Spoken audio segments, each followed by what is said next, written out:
Hello, everybody! Betsy Bird here. If you're watching this on the old Facebook, hello. If you are watching this later on the old YouTube, hello. I'm very, very pleased because today I have a fantastic author talking about a fantastic book, which we will be discussing at length. But first, let me tell you a little bit about who wrote this. So my guest today is Nadja Spiegelman. She's the author of the memoir, I'm Supposed to Protect You from All This, as well as several award-winning comics for children, including Lost in NYC, a subway adventure, and today's book that we're talking about, Blancaflor, the hero with secret powers. So basically, we're going to be talking about what this book is, where this book came from, all that fun stuff. But Nadja, thank you so much for joining me today. Thank you so much for having me, Betsy. It's a real pleasure to be here. Well, this is just a thrill, particularly because this book is so much fun. So for a while now, Toon Books has been putting out basically easy reader adaptations of fairy tales and folk tales in different ways, with different artists, with different authors. Can you just give me the origin story on this particular book? How did this one come to be? Sure. I wanted to do a twist on a fairy tale that would be the fairy tale that I would have wanted to read growing up. I wanted to write the fairy tale that I was looking for as a child. And one of the things I love about fairy tales is that they're one of the only kinds of narrative that we have that doesn't have a single heroic author, right? There's no authentic version of a fairy tale. Instead, it's sort of a collective narrative that through its collective narration gets at a universal truth. And so there's so much room both to listen to the stories and then to enter them and make them your own. And this particular story, it was really interesting to me because it just has traveled so much and so has so much resonance to it. It's a story that takes the format of the maiden as helper to the hero, which is a format that a lot of stories take. It's the same format as Medea. It's the same format as so many different stories. And thinking about sort of what that means, I didn't just want to write sort of a girl power fairy tale that's girls can do everything boys can do, but instead think about something that is sort of was deeper than that and was about sort of the amount of invisible labor that women do, about the amount of work that women do and the ways in which that work isn't seen and valued in the same way as other kinds of work. In many ways, it was sort of an homage to my mother also. And wanted to write, to make this story format of maiden as helper to the hero into one where actually the helping that she does is able to be seen as the heroic element, and where she is able to learn how to show off, which is what she does. She's told at the very beginning of the story, no boy will ever like you if you show off your powers too much, and her powers are extraordinarily considerable. Then she falls in love with a prince almost by fate. She almost sort of is forced, it just happens. She falls in love with a prince. He's an absolute doofus, lovable, but a doofus.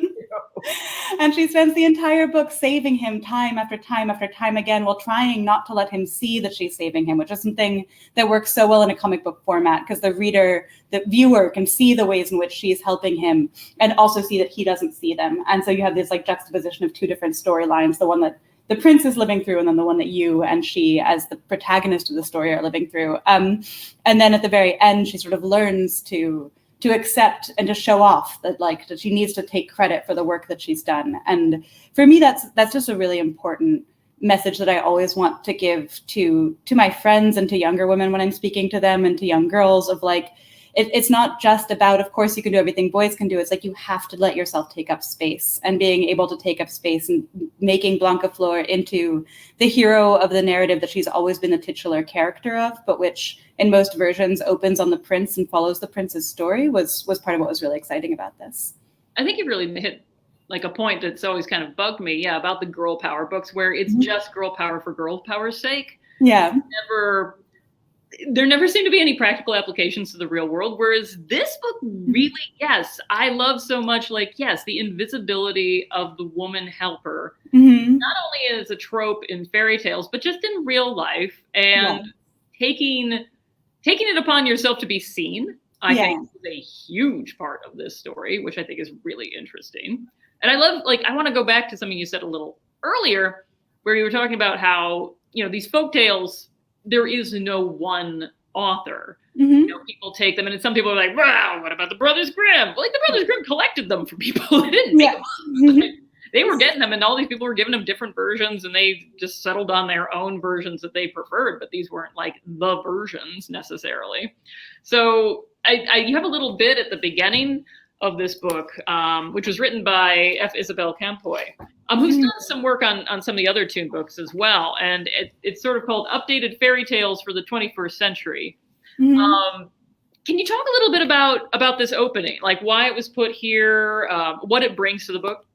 Yeah, I mean, Isabel Campoy is just brilliant, and I was so happy to have her be able to open and introduce this story and to talk about sort of what it means when these stories travel through so many different cultures. So this folktale originates in Spain, but folktales that originate in Spain are also mixed in, unlike sort of the French and German folktales, they're mixed in with stories that come from the Arab world as well. So there's sort of like already an element that has to do with like a mixing of two very different cultures, and then it comes this folktale comes to the Americas and becomes further mixed there. And there's a way to read this fairy tale. I mean, there's always a reason why these things get told over and over and over again, and why these symbols are used over and over again. And there's a way to read this fairy tale very much as something that has to do with sort of like the indigenous native knowledge, and then the colonizers coming in. And it's something that I wanted to have as an intentional reading as well. Here, it's no accident that Blancaflor, the protagonist, can be read as native to the land, and that the prince is, I mean, you can see them a little bit. The prince is sort of this clueless white guy, and she has all of these powers, all of these things that she knows, which in so many ways, like all of the agricultural practices, the tomatoes, potatoes, things that like we have, that the Europeans learned from the Mayans, the indigenous people, and then used in order to revolutionize their own food practices. Those ways of helping were also rendered invisible so much in the ways in which we've rewritten history. And so like there's a way of reading that as well. So many of the things that Blancaflor does with her powers involve moving mountains, flooding plains, changing the land, working the land. And so that element of the story was something that I wanted to have in there as well. Oh, that's really interesting. I hadn't thought about that at all, but you're right. She's terraforming. As she's going, which makes a lot of sense. Well, of course, you changed the story yourself to a certain extent from, well, what version were you working off of, I guess is the real question there. I was working off a lot. Yeah. I was working off a lot of different versions all superimposed upon each other, which is sort of the beauty of fairy tales, that there are just so many different overlapping versions of them. Every other version that I read opens with the prince and starts and follows the prince's narrative. So that was one of the most essential ways in which I changed the narrative, was to have it be entirely, like to open with Blancaflor and have the story follow her perspective. There's also an element of fairy tales that's so much sort of, I'm just gonna keep showing the cover. There's also yeah, and there's an element of fairy tales that's like, that has the same logic as the stories that children tell of like, and then this happened, and then we went to the zoo, and then we went to space, and then we went to, and for this one, this story, especially as such an old one and one that has moved across so much space and time, had so much story to it. There was an enormous amount, there were endless climaxes. Like by the very beginning of the story, she's already moved heaven and earth, and then she like creates an entire forest, and then she becomes a clock tower, and then like, and so like figuring out where the emotional climax was of the story, while also telling all of the actual elements that happen in this folktale, was part of the shaping that I wanted to do, so that like it follows what I was saying, this idea of like of her learning to show off her own powers and learning to take credit for the work that she's done. That's something I sort of superimposed onto a story that's otherwise very much about like action building blocks of like, and then a lake is formed, and then a ring is lost at the bottom of the ocean, and then so figuring out how to give an emotional climax to that was part of the shaping work. Yeah, and a lot of work, I would say. I have never really thought until this very moment that how a kid tells a story is very similar to a dream. Mm-hmm. Like this thing happens, and this thing is, and this thing, and then this thing, and they don't make a lot of sense, but they sure seem to make a lot of sense at the time. Yeah. Yes, exactly. And fairy tales have so much of that, of like things come in threes, but why? Who knows? Like that there's just, you have to climb a mountain, turn a rock into bread, and go get a ring from the bottom of the ocean. That's just what you have to do right now. You're over the mountain, and the only key is a human finger bone. Who knew? Yeah, exactly. It's like they make sense themselves. They haven't let us in on it. Another way that I changed the story is that these, because this has gone through so many Catholic cultures, like in a lot of the versions, Blancaflor is the daughter of the devil. She is in that, and the witch who helps her is the Virgin Mary, and there's sort of like a heavy religious element to it that I stripped back for this version of the story, in order to, and there's some gruesome things that I left out. I left in some that, I mean, there's also like, like in a dream, there are so many sort of powerful images that return, such as a moment when she's being chased by her murderous father, who like is about to try and kill her. And like, that's a really powerful feeling and image. And I think it's part of at the emotional nucleus of why this is a story that grips you and you want to retell. And so I left things like that in. I took out things like at a moment, there's one moment where in many versions, the prince is riding an eagle. In my version, the eagle's very hungry. In my version, he gives him a cucumber sandwich. In many versions, he tears off a piece of his own flesh to feed it to the eagle. Yeah, that's a little bit of a, yeah. Oh no, he's not on an eagle in this one. He's on a flying horse in this one. But, But a part of why I left that one out is simply because I wanted to. I mean, you can see the whole spread of the eagle here. Yeah. Part of why I left that one out was because I just wanted the narrative emotionally to focus a lot more on Blancaflor, and so it was like condensing it in those ways. Yeah, and as much fun as human flesh is to tear off, for a comic it could work. But, yeah, kids aren't as into it these days. It's weird. Kids.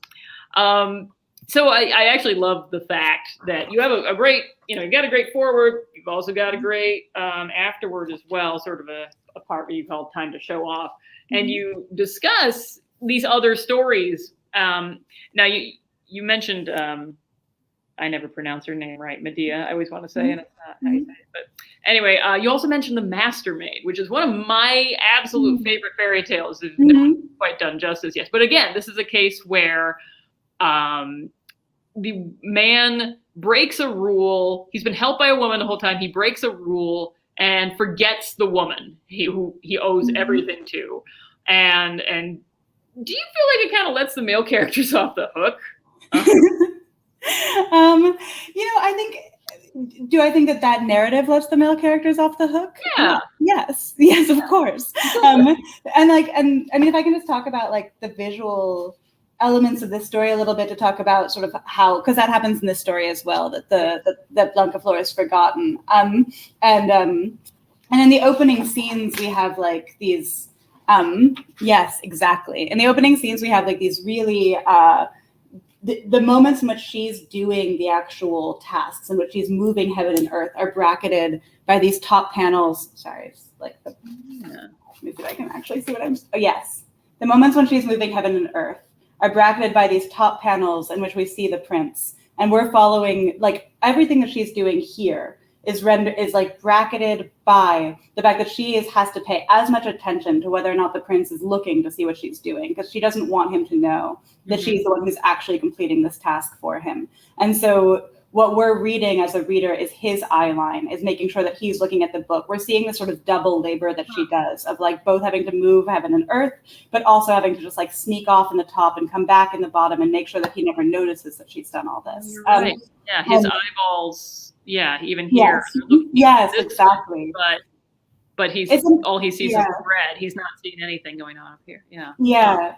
I mean, it's something that Sergio does so well, of like working in this almost, he's almost cubist in a way. Like, you can see the chair from the front, the back, the side, all at the same time. It's something that you wouldn't be able quite to do in cinema. And it's something that he does really beautifully in this last panel that you were just showing, Betsy, or this close to the end panel, where the prince and Blancaflor have arrived back at the village, and he's been put under a spell where if he's hugged by a woman, he's going to forget Blancaflor entirely. And we can just see this thing that we knew was going to happen, and we see it in real time, where like it's all happening all at the same time, but we can track, thanks to Sergio's like beautiful design of this page and the colors and the way that it's used, we can track the prince as he gets hugged by his grandmother. And at that moment right there, we can see like her screaming no, and then like he forgets about her and we watch her go off. And like what I really wanted after that, and what Sergio was able to do so wonderfully, was to like go really deep and slow down the story into this like moment that's in Blancaflor's psyche,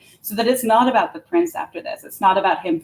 It's not about what happens when he forgets her. It's about what happens for her in this moment when she has to like learn that she's going to take credit for all the things that she's done. And there's in this page, Sergio does that so wonderfully by having the prince just be in this tiny, tiny strip. You can barely see him. He's just like, he's less than 1/3 of a 1/6 of this panel. And he's just a sliver as like she, who very intentionally has been almost silent throughout the entire book, finally speaks and speaks volumes and volumes and volumes, recapping the story, becoming the narrator of it. And then he enters the room and they're able to like do this beautiful dance where they dance around each other and they become, you get this close up on both their faces, which you also haven't gotten throughout. So in terms of like in terms of whether or not it lets the male character off the hook, I mean, for me, what was so much more emotionally resonant is what does the female character learn in this moment? What does she learn in this moment when she's forgotten? Not does he need to be punished for it, but what can she learn? And what she learns is to speak and to say, I did this and I did this and I did this and I did this. And that to me was what was really powerful. That's great. Well, you've already brought up his art to a certain extent. So let's talk a little bit about Sergio García Sánchez, who's the illustrator of this book. And he's worked with you before on Lost in NYC, which is bar none one of my favorite books to read with my kids. Now, did you always want him to specifically work on this book, or were there other artists you were considering? I love working with Sergio. This was very much conceived of as a collaboration of something that we'd be able to do together. In part just because there's so many cinematic moments and spreads where like he's able to condense so much narrative so quickly of like how mountains are moved and changed. Yes, and one of the things I loved is like part of adapting this into an actual story is giving characters real character, is like writing personalities for them. But there was so much story to tell that a lot of that happens very visually, and that's something that Sergio and I were able to work on together. So like in this very first page, when you're first meeting Blancaflor, she looks identical to her sisters. The only thing that differentiates her from them is the color of her dress. But in her body language and the facial expressions are very, very simple in this book. So you're reading so much of her personality through her body language. What you're seeing here is that she's not paying attention to the rest of the family, that her entire gestures are very different from her sisters. And then you see that she, on the next page, is it this page or is it the page after, that she has these magical powers that her sisters don't have. And you can see that so clearly with the way that she shows off when she's passing the salt. And this is actually something that I entirely added to the story. This scene is not in any version of the fairy tale, but it's something that happens so completely visually. And Sergio is just so good at figuring out ways to like let you read into the characters through their body language and their motion. Just everything that he does has so much motion to it. Yeah, I completely agree. Well, and but again, it's so different from what I've seen him do before. I've only seen him do one other book. I've seen him do Lost in NYC. So for this book, he got such a fluid line. He really, I mean, it really feels like he just let himself just go with this, this story. He had so many things he could do, and he had so much fun with it. But the panels are absolutely fascinating. I mean, every panel in this book is a very clear choice. And then just how you break the panels and when you choose to break the panels. There's this moment, and I was talking with you earlier about this, where it's very much the Baba Yaga thing where you're being chased and you drop the comb and it makes a forest, you drop the thing and it makes some water. And they do that, but when she drops the comb, and I'll see if I can show this. First of all, she's reaching toward the reader. The comb breaks through the panel, and then the trees appear as part of that panel that has been broken through. It's just such a visually clever way of doing the storytelling on top of the words and the message and the writing. But he clearly, like I was saying to you, he didn't phone this one in. He clearly put a lot of work into each thought and gesture that he did. What other work of his had you seen besides Lost in NYC? Do you remember?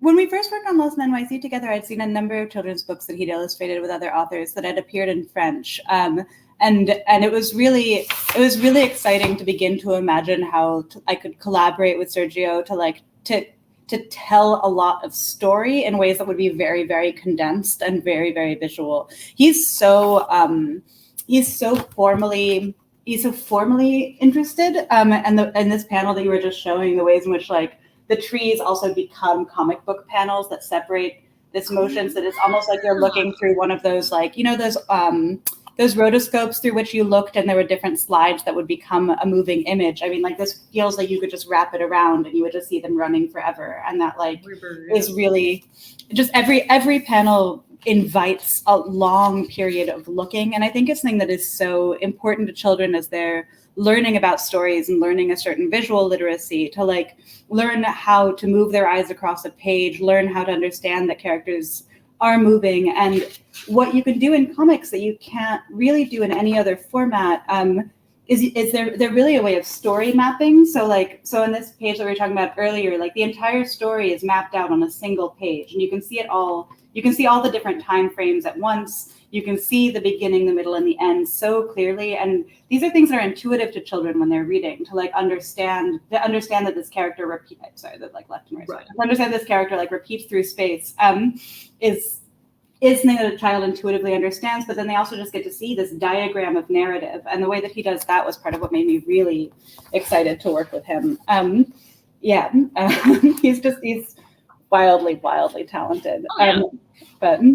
Well, and apparently it runs in his family. You include at the end, you include some art that his kids did. Yeah. And which sounds adorable when you say it, like, and his kids made some art too. No, his kids are like super good artists who Kids are wonderful artists. And also Sergio works with Lola, his wife, who does the color for these books. And the way in which the color tells the story is also just part of what I think is really genius about it. I mean, like, even in this panel that we were talking about earlier, the way in which like the prince is just this little sliver of yellow light on the corner that's done through color. And so like, just the entire family is wildly talented. And I think you can see in their children's drawings what it must be to be raised by parents who are this passionate about what they're doing. Exactly. Mm-hmm. Well, is there anything we didn't cover about this that you want to talk about with this book too? I think that we covered a lot of the things that I wanted to say. I mean, I'm really proud of this book. I'm so happy with the way that it turned out. I think it tells an important story. It tells it in a way that's really, really fun. And it's gorgeous. Like, now that I'm actually getting to finally see the finished copies of it, there's so much that I discover in Sergio's art every time I look at it that just makes me really excited to imagine a child coming back to it again and again and again. Well, and I should say, fairy tales and folktales are very rare in children's books these days. I mean, there was a time when librarians ruled the earth when they were very common. They were because libraries were the primary purchasers of children's materials. The publishers reacted accordingly, and so we had tons of fairy tales and tons of folk tales. And these days, it's considered a death sentence by some people. They're like, oh, no, we can't, unless it's Snow White, we ain't interested. And even if it is Snow White, we're not really that interested. And so it's so gratifying to see something like this on the market. And just to have the amount of research and the amount of just background information to parents like myself. I mean, a kid's not going to read necessarily this front matter, but it's such good front matter. And it's so fascinating. Yeah. Yeah. I mean, like, it's interesting to think of fairy tales as trends because they're also just so eternal. Like, they will go in and out, but they are also always there. We were talking a little bit in the pre-show about the fact that this particular fairy tale is being told in another book that's out right now as well. But there are just ways in which, like, these stories bubble to the surface almost unheeded by anyone. They just like have a desire to be told and retold and retold. And I think that there's a really specific reason. I mean, I know that for me, there's a really specific reason why this story feels important to tell right now, why it feels important to like investigate the story of the maiden as helper to the hero and figure out where the maiden is in that story and what happens when she becomes the hero of it. Yeah, that's really good. Well, what else are you working on these days? I'm currently working on something that is not really in the world of children's literature, but is I'm launching a new literary magazine that will focus on international fiction and poetry, and it will come out in March of next year. Well, if you ever start a children's literary magazine of international works and poetry, you let us know, because that would be absolutely. Yes. All Betsy, right. thank you so much for having me on. It's so wonderful to talk to you. Thank you so much for joining us. This was so much fun. And yeah, folks, if you wanna get it, it's Blancaflor, a folktale from Latin America. Nadja Spiegelman is the author, and Sergio García Sánchez did the art. And it is, as graphic novels go, it is gorgeous and smart. And don't you want to get something for your kids that's gorgeous and smart? Thank you so much, Betsy. Thank you. Thank you.